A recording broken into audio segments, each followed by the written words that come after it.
What's up gamers, Cryptigo here, and welcome back to Lowering the Mark, a show where I analyze the current and former world records of Mario Kart 8 Deluxe time trial runs to see how these records get faster over time. We'll look at elements such as the loadout, racing lines, and mushroom usage to better understand what's bringing these times down. If you haven't already, please consider subscribing to my channel and hit the notification bell to be the first to know when my videos go live. For today's episode, we're going back to the Lightning Cup and taking a look at another popular course from the handheld days, Piranha Plant Slide at 200cc. On April 29, 2017, the world record for this run was set at 1 minute 30.355 seconds by the Japanese player O, which in English literally translates to blue. A couple years later, on August 18, 2020, the record was brought down to 1 minute 26.471 seconds by the Norwegian player Pi. That's a 3.8 second improvement between records and a 4.3% faster time. Our former world record holder Blue has broken 9 world records across 2 unique runs and has spent almost 400 days holding at least one world record. He actually had a record on this run go for over 340 days, which is pretty impressive. The current world record holder Pi has only broken 3 more world records than Blue, but did it across 6 unique runs and has yet to spend even 300 days holding at least one world record. You might say that Blue is the better player, but I'll remind you that Pi currently holds 2 world records to Blue's 0. This world record has a pretty short history. A few days after the game's release, Blue had taken the world record down by over 4 seconds with this 127.3 that would hold for over 340 days before Super Effects came in and put up 6 faster times between May of 2018 and November of 2019. One of those records would hold for an astounding 553 days before he brought the time down even further and achieved the first 126. After that reign, Pi and Super Effects would go back and forth a bit before Pi came out on top with this 126.4. In total, the world record was broken only 21 times by just 5 different players. These two loadouts surprisingly have a lot in common despite looking so different. Blue goes with the combo of Morton driving the pipe frame cart with the slim wheels and the super glider, while Pi goes with the combo of Dry Bowser driving the W25 Silver Arrow with the leaf wheels and the flower glider. Just by looking at the stats, you already see similar performance in the speed and handling categories, with Blue having the slight edge in both. Where Blue is lacking, however, is in the acceleration and mini-turbo stats, where Pi has a 3/4 point advantage in each. Both loadouts have a piece that gives a nice boost to those key areas, but Pi comes out ahead because he paired the leaf wheels with the flower glider, unlike Blue who stuck with the super glider that gives no benefits to those areas. This course is aesthetically pleasing, but not much else, and I personally don't care for it at 200cc. You're moving really fast, it's a tight fit for 12 players, and everyone is always bumping each other off. All of those negatives, however, do make this course at this CC a pretty interesting time trial to watch.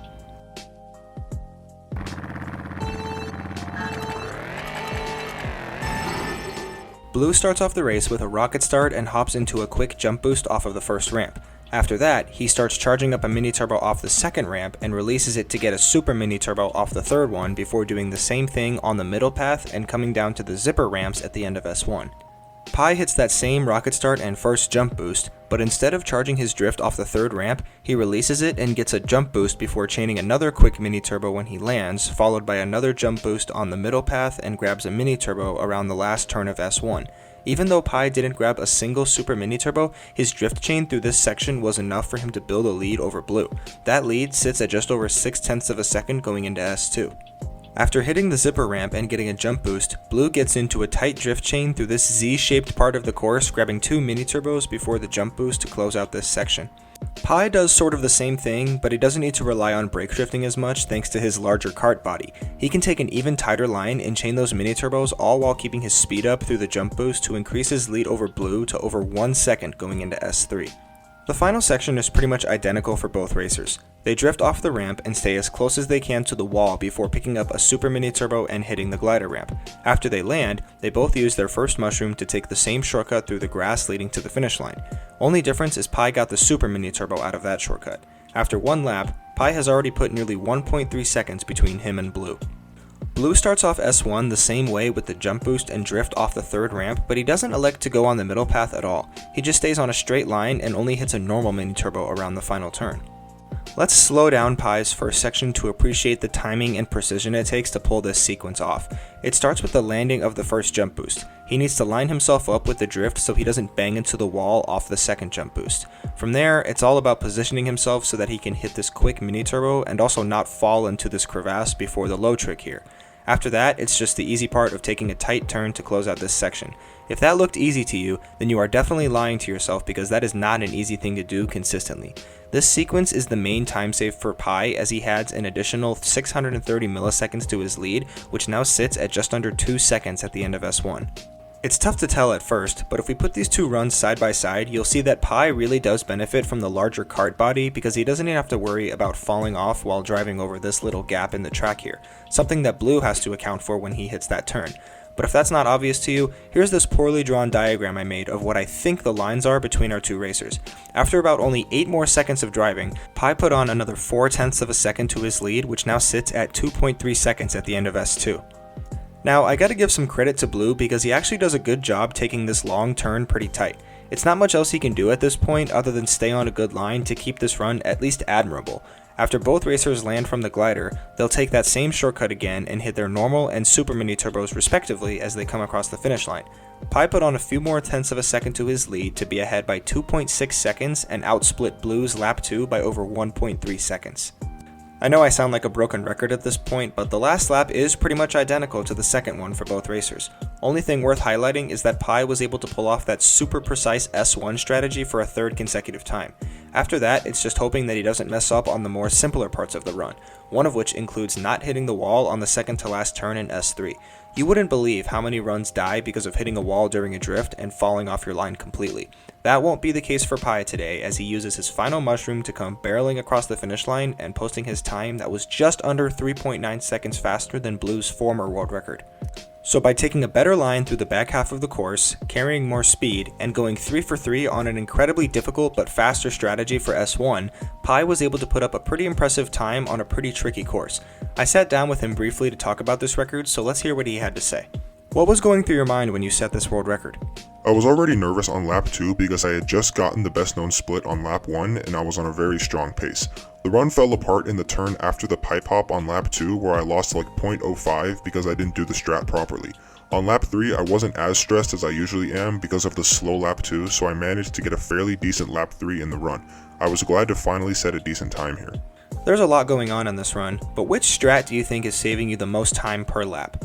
I found a new strat in August that saves me quite a bit of time. After the pipe hop, releasing a mini turbo early is faster than holding the drift and getting a super mini turbo. It saves around 0.25 if done right on all 3 laps. Was this track easier or harder to get world record on than Mute City, and why? If I didn't have the new strat here, I'd say the Mute City world record was easier. I played for like 5 days before I found the strat and only had 2 runs at world record pace. Even though the new strat is difficult to optimize, it made getting world record a lot easier. Thanks for your time, Pi. Keep up the good work and congrats on getting this world record. The best known splits for this run are all over the place. Pi owns all 3 of them, and the best known lap 1 split is that of the world record split. It's interesting because you have both the fastest lap ever recorded and another lap that's over a tenth of a second slower than the best known split in the same race. Lap 1 isn't getting any faster right now, but laps 2 and 3 have sizable improvements that can be made, especially lap 2 with all 8 to 9 frames that can be knocked off. It's likely we won't see anyone other than Pi improve upon this world record since he owns the best known sometime, but there are a few players that could challenge him. The worldwide top 10 consists of 7 national and 4 continental record holders. We have Norway's premier Mario Kart player sitting at the top, American record holder Super FX sits in second, and the French legend Army rounds out the top 3 with the fastest time of the 127s. Tane just barely sits in 4th place, just 2 100ths behind Army, and we actually see our former world record holder Blue crack the top 5. 6th through 8th place are only separated by half a tenth of a second and include American player Darky ahead of Dutch player Esper and Alberto. Rounding out the top 10, we have Japanese player Davi and Oceanic record holder Panda, each well over a second back from world record. Pi may have locked up the top spot and all 3 best known splits, but this leaderboard is full of players who are absolutely capable of giving him a run for his money. Who knows, maybe one day we'll see some competition on this course again. Someday. That's the end of episode 33. Thanks for watching. Next week we'll be taking a look at another user suggested course, so be sure to tune in on Monday. If you enjoyed this video, like and share it with your friends and comment on which course you'd like me to analyze next. Don't forget to subscribe, and I'll see you guys in the next one.